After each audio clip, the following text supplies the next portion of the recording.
What's going on, everyone? Welcome back to the channel. If you're new, make sure to subscribe and follow me on Twitter at SuperHypeDC. Turn on notifications as well. So of course, big day for the Snyder family. The re-release of the teaser trailer for Zack Snyder's Justice League. Zack did a full trailer breakdown this morning. He released the trailer in black and white about an hour before the live stream, and then during the live stream played it once through and then went through shot by shot answering questions and kind of describing where they shot this scene and kind of some of the technical stuff behind it, and just giving some cool fun facts about different scenes and his thoughts on those scenes, kind of what was behind it. Nothing in the spoiler territory or anything like that, of course. And some scenes he was very limited on what he would say, which I'll get to in a minute. But the color trailer is up on HBO Max's YouTube. They released it pretty quick after Zack's live stream was finished. So while he was doing the breakdown, it was black and white, but now on HBO Max's YouTube, it does say Justice League Director's Cut official teaser update. I'm not sure why it says Director's Cut. I think maybe they're still trying to figure out the legalities behind using Zack Snyder's Justice League. So that's probably why it says that for right now. But what I want to do, I've been trying to think of the best way to do this. When I was watching the live stream, I didn't record myself watching the live stream because I just wanted kind of to be able to listen to what Zack was saying and not really be talking over it, since it was live and everything. But I will leave the link in the description if you want to watch his trailer breakdown if you weren't able to see it. He mentions a lot of cool stuff, so you can watch that. But I just want to talk about the new shots in the trailer, since we already are all familiar with when it was first released at DC Fandom. I just want to talk about the new stuff that was added to the trailer. So I'm going to be watching it and kind of pausing and including little clips of the new stuff. So of course it opens up still with Darkseid. I expect that maybe they did there's of course Superman, which he mentioned is, from a different perspective and point of view that we'll get to see in the movie. Okay, that's one new thing that was added, or changed, I guess you could say. It used to say, when it was first released, there was a Warner Max logo, kind of like this new thing of originals for Warner Brothers originals, Warner Media originals for HBO Max exclusively, but now it says Warner Brothers. So that was something that was speculated when the trailer was taken down because of the music issues. A lot of people were speculating that they might change the branding, and that appears that they have added the Warner Brothers logo instead. We still have Diana. Okay, now this is the first really new shot that we see added to the trailer. This awesome shot of, we see it tagged on to the beginning of what we saw before, of Bruce looking at this hologram of Superman that Cyborg is projecting. Now we see more of that, and we don't just see his cape and his boots, we see him in this flying motion. We see the League kind of surrounding, where they're surrounding the mother box. And when Zack was talking about this scene, he was mentioning that he's I don't know why people would think this is the Batcave. Clearly there's light coming through, there's windows. It's not the Batcave. I think a lot of people were kind of confused about what this setting was supposed to be, this location in the movie, because they didn't really distinguish between the Batcave and another location. This is the hangar, this is the aviation center where Bruce is, there's aircraft and stuff there. This is not the Batcave, and he made that very clear. So, of course he doesn't know because he has never seen the theatrical cut, and I don't imagine he ever will. So that's probably why he doesn't completely understand why some people are thinking this is the Batcave. It's just because the way they portrayed it in the movie, in the theatrical version.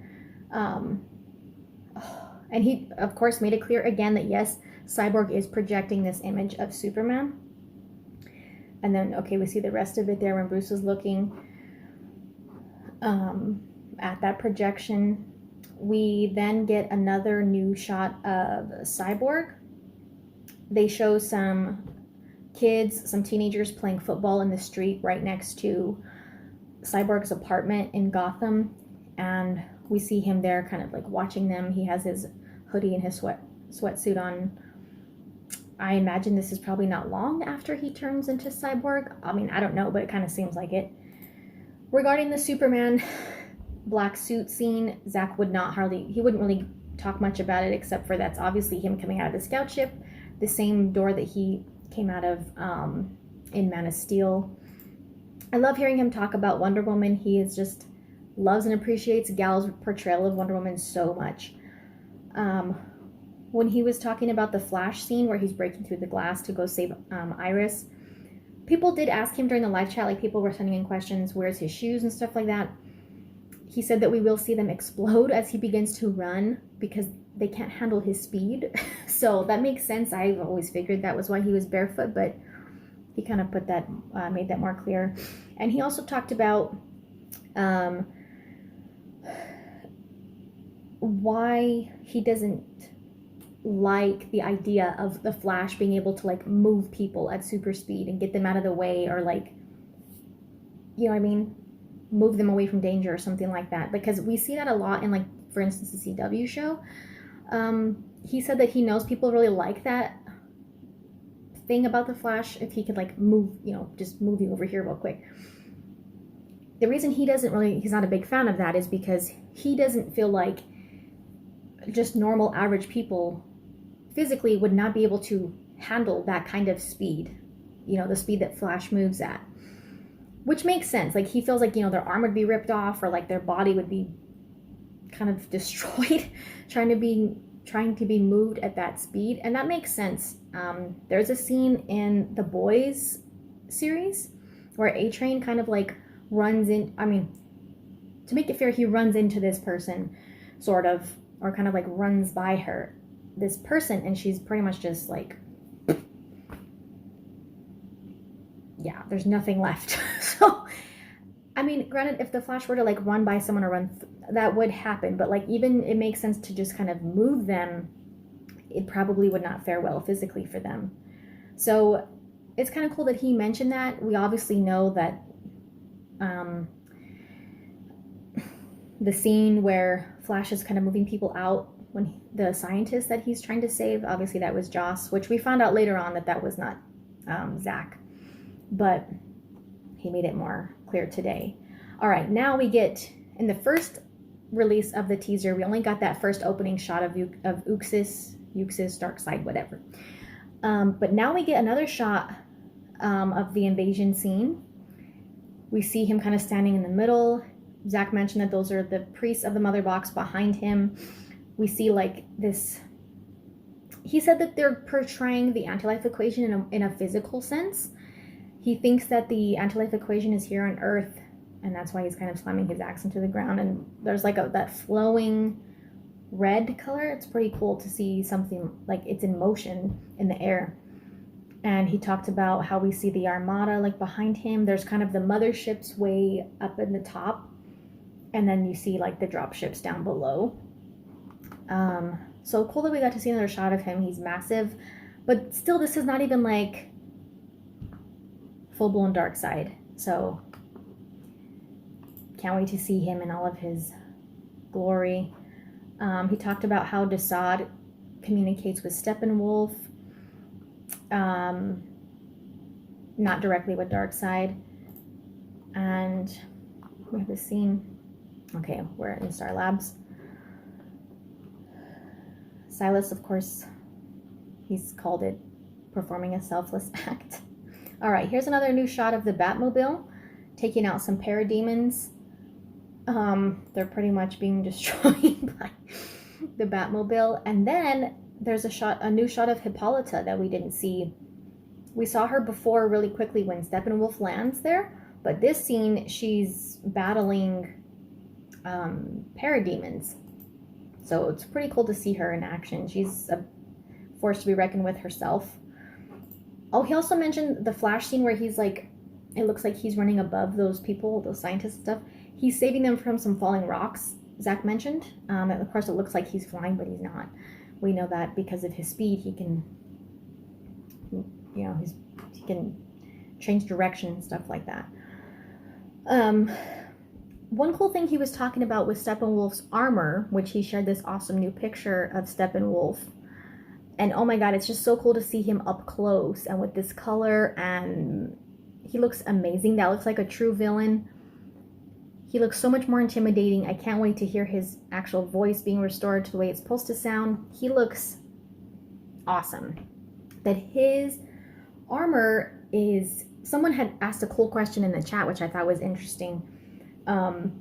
Is this goldish, silver, metallic armor, is that his body, or is it armor that he has on top of his body? Zack explained that it is armor that we will see removed at some point in the film, and we'll see like his actual alien body. And that, but that his armor, if you notice, like for instance, when he lands in the shrine in Themyscira to get the mother box, when he stands up, even before he stands up, it starts kind of like the spikes start kind of lifting and opening, like you see his armor moving. Zack explained it does kind of have like its own natural movement that it does as kind of like this protection. So that's really, he said, you know, they really put a lot of thought into how they wanted to show his armor and stuff like that. The scene where Batman's deflecting the parademon shots, it was pretty cool. He mentioned that him and Alfred were kind of inspired by Diana's bracelets, her Wonder Woman bracelets. I think that's really awesome. He would not go into any detail about the Flash scene where it looks like he's in the Speed Force. He's like, I'm not touching this part of the trailer. It's way too important. I don't think you can really say much about that without spoiling it. So yeah, it's probably better that he didn't go into detail about that. But just that they worked long and hard on that scene, and it looks like it's amazing. I can't wait to see it in the movie. He talked a lot about like where they built scenes, sets, rebuilt sets, and things like that. Oh, I just can't wait to see that shot of the Flash. Pretty amazing. And that the scene at the end where we see them all together, he felt like that was just, you know, kind of something that needed to be shown with the League all, I guess so, no pun intended, but united. Something that he, I think, had to maybe catch himself on when he was talking about was Batman's suit. He was saying that he wants to go back to that somehow. Oh, how was he saying this? Okay, of course, when they're like the final battle, we see Batman in his tactical suit. He's saying that in the future, he will be back in his BVS suit because this one somehow gets destroyed. And I think he kind of was like trying to catch himself on what he was saying so he wouldn't give too much away. But I think that was already a big tell. Like, really? So I want to see what that's supposed to mean. And he mentioned, you know, some of it kind of like a little reunion between Bruce and Clark. So, yeah, some pretty cool new shots. It still says, of course, hashtag the Snyder Cut. And we get that little dialogue at the end with the League of Bruce bringing them together. Or kind of like, you know, building some confidence that they will be able to take on Steppenwolf. So, like I said, Zack mentioned a lot of really cool stuff in his stream. He goes into pretty cool detail. I mean, for a 2.5-minute trailer, the stream was like an hour long, and he got started pretty fast. So, I mean, again, he breaks it down a lot, gives some cool details about shooting and, you know, stuff on the set and everything like that. So check it out. Let me know what you think of those new shots. Hopefully we'll get a new trailer, maybe like at the end of the year or something like that. Still no release date.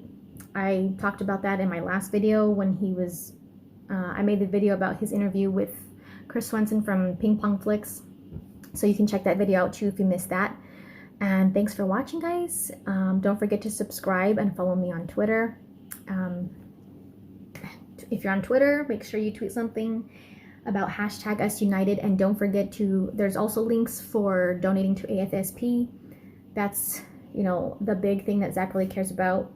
with this whole movement, and appreciates everything that the Snyder family has done for that charity organization. So thanks for watching. We'll see you next time.